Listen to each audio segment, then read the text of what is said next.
Ciao ragazzi, siamo qui oggi per parlare di Innato e della sua ruota GT3. Ragazzi, nell'antefatto voglio dirvi, è una ruota che Innato in alcuni momenti dell'anno mette a poco meno di 300 euro. E faccio questa precisazione nell'antefatto perché molti spesso mi chiedono su SynCube 2 poi costa troppo la configurazione perché ci sono volanti, sono troppo costosi. Ragazzi, non è sempre così. Una delle aziende che io propongo sempre è proprio Innato perché dà una qualità costruttiva di alto livello a prezzi davvero, davvero concorrenziali. Ma come dico sempre, banda alle ciance, sigla!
Ciao ragazzi, come ho detto siamo qui oggi per parlare del volante GT3 di Innato. Ragazzi, a mio avviso una delle ruote più sorprendenti.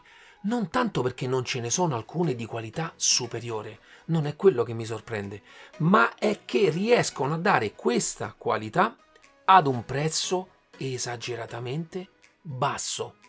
E sarà questo un pochino il fil rouge di questa recensione, ma i conti li andiamo a fare alla fine. A livello di packaging, ragazzi, è una normale scatola in cui però viene ben protetto il volante con polistirolo sagomato e sempre all'interno c'è un piccolo kit di cacciaviti che Innato regala sempre a tutti i suoi clienti. E poi ragazzi, il volante. In questo caso un form factor da 30 cm. Ricalca un pochino quelle che sono le fattezze del volante Lamborghini e del volante Audi. Ma non è in questo caso una delle repliche più fedeli che ho mai visto, perché ce ne sono altre fatte molto meglio, ma a prezzi di un altro tipo. Ma sicuramente ho visto tante repliche di questo genere di volante con questo genere di fattezza piatta che costano anche più del doppio di questa. In questo caso abbiamo un'impugnatura in gomma siliconica, in questo caso direi uno Shore 80 perché c'è una sorta di piccola possibilità di compressione, non è esagerata ma molto piacevole tra le mani. Non è un tipo di gomma particolarmente appiccicosa, però diciamo che con le mani può capitare che possa lasciare dei piccoli residui di pelle. Il mio consiglio è utilizzarlo con i guanti, con cui secondo me dà il massimo delle sue performance.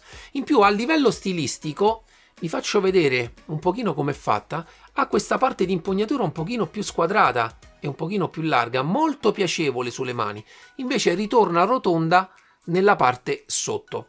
Personalmente a livello di impugnatura davvero molto comoda e piacevole questo genere di form factor. L'anima del volante stesso è una lastra di alluminio da 4 mm e mezzo, quindi a livello torsionale ragazzi vi garantisco ai massimi livelli. Vi spiego subito com'è il corpo totale di questo volante. Ci sono due piastre di metallo, una frontale e una dietro, e una parte divisoria in plastica a iniezione. In questo caso è solamente di copertura. Vi assicuro personalmente nessun tipo di scriccolio o nulla, anche perché poi le viti frontali vanno direttamente a collegarsi con la parte del quick release, dando la massima rigidità torsionale a questo prodotto. Arriviamo adesso alla dotazione pulsanti. Ci sono 8 pulsanti premibili.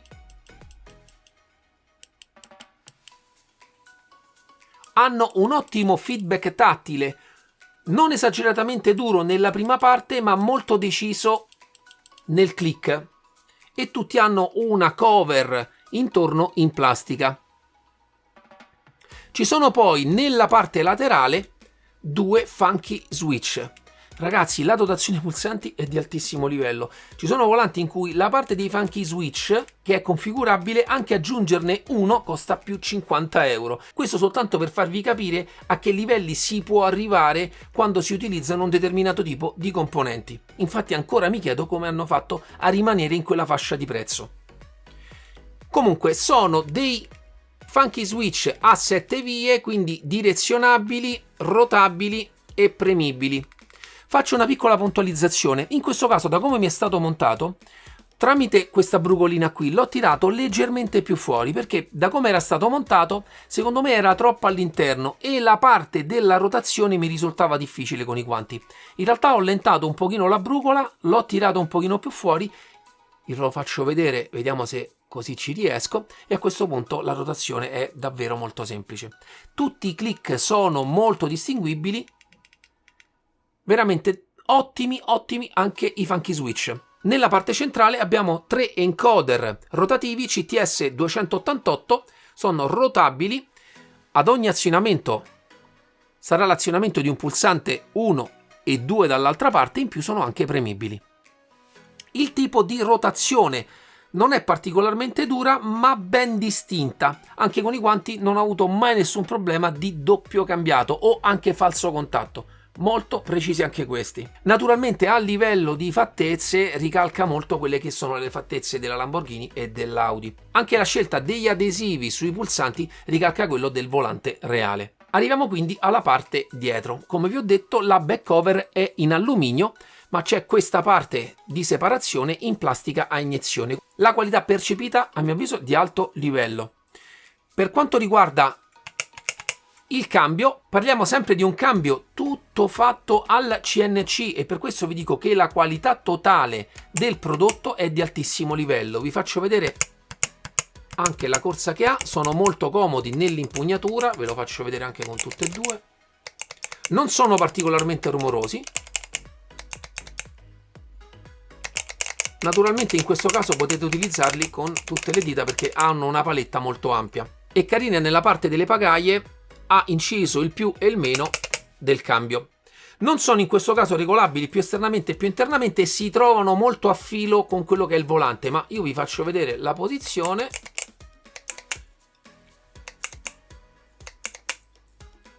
Personalmente l'ho trovate molto comode. Sempre nella parte dietro il cavo USB, in questo caso non c'è un connettore, c'è direttamente il cavo USB di tipo 2, vi consiglio sempre di collegarlo a un USB tipo 2 e in questo caso, come utilizzo anche io, portatevi una prolunga fin sotto la base, fate fare un giro nella parte sopra al cavo e lo collegate direttamente alla prolunga. Anche in questo caso ho utilizzato una prolunga specifica USB 2.0 collegata al PC a un USB 2.0. Funziona tranquillamente anche con le 3. Può capitare in alcuni PC, in alcuni casi, che ci siano delle incompatibilità, quindi, ma come succede anche con tantissimi prodotti, per quello io specifico sempre che se un prodotto nasce USB 2 possibilmente o ha un hub o ha una porta diretta USB 2.0. In questo caso avrei preferito un connettore diretto nella parte dietro, ma ragazzi, vi ripeto, parliamo di un volante che costa meno di 300 euro, con una qualità costruttiva totale da volante di fascia altissima. Perché a questo prezzo, se non di più, si trovano volanti totalmente stampati in PLA. Ma per quelle che sono poi le valutazioni del prezzo, che secondo me sono l'aspetto più importante in questo genere di prodotto, me le voglio lasciare alla fine. Adesso voglio farvi vedere come si comporta in pista e ho fatto un video per voi.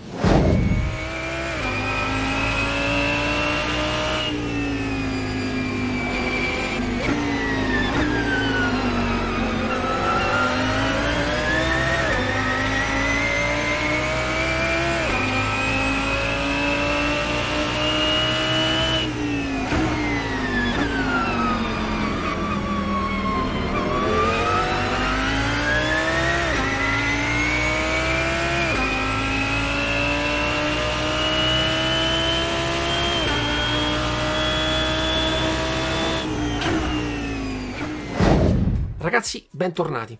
Come avrete sentito durante tutta la recensione, sono rimasto ben colpito da questo prodotto, proprio perché a livello manifatturiero e di sensazioni quando ce l'avrete tra le mani vi darà l'idea di un prodotto di altissima qualità, ma l'avrete pagato meno di 300 euro. A livello di ergonomia è un 30 cm, personalmente per le GT un tipo di diametro che apprezzo molto e so che anche molti di voi lo apprezzano.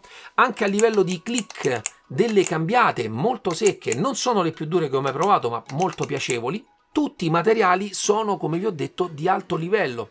Immaginate solamente il costo che ha il rivestimento in gomma, che fa parte soltanto molto spesso dei volanti premium, o anche la parte delle pagaie di tutto il sistema di cambio in alluminio al CNC, e io ve lo faccio vedere dal vivo. Veramente di alto livello, anche soltanto la parte del cambio molto spesso costa 150 euro, solo queste due pagaiette qui in moltissimi volanti. Per chi già ha fatto anche progetti fai da te, farsi un volante con l'impugnatura in gomma di questa fattura, ragazzi, costa più di 100 euro, ma tranquilla, io dico 100 euro, ma costerà almeno 150 euro. Ecco perché vi dico, sono stupito personalmente di come siano riusciti a contenere così tanto i costi. E quindi personalmente mi sento di strasupportare quello che è questo progetto, ma soprattutto per voi, per chi cerca un volante spendendo poco ma avendo un volante di qualità. Ragazzi, io non lo dico mai, ma per me è un best buy per chiunque abbia una base Syncube, OSV, tutti i volanti dove potete mettere un volante personalizzato senza spendere cifre esagerate, ma pur avendo una qualità totale, a mio avviso, di alto livello. Io ringrazio Innato come sempre di credere nel mio canale, ma io avevo adocchiato i suoi progetti già da un po', perché lui ha avuto sempre un pochino d'occhio anche quello che è un progetto, cercando di mantenere sempre dei prezzi calmierati, ma con questo personalmente si è superato. Io ero veramente curioso, già ne parlavamo quest'estate perché lo volevo vedere dal vivo, perché non ci potevo credere a quella cifra a cui lo stava vendendo. Adesso che ce l'ho tra le mani ancora non ci credo. So che alcuni di voi già l'hanno comprato quando pure presentai l'offerta che fece quest'estate. Mi piacerebbe nei commenti che scriviate anche quelle che sono le vostre opinioni a distanza di tempo su quello che è il prodotto. So che anche lui è in continua evoluzione su quelle che possono essere delle migliorie anche nella qualità dei pulsanti. Personalmente, ragazzi, veramente stupito. Lascerò tutti i link in descrizione per poterlo acquistare, c'è sempre un mio codice sconto. Naturalmente dipende dai momenti, perché quando il sito è in sconto su alcuni prodotti non si può aggiungere un ulteriore sconto. Mi sembra abbastanza banale, ma ve lo ricordo. Naturalmente vi ricordo sempre MDS Simparsa, andatemi a cercare su Facebook, mettete un bel like anche lì e ci vediamo al prossimo video. Ciao!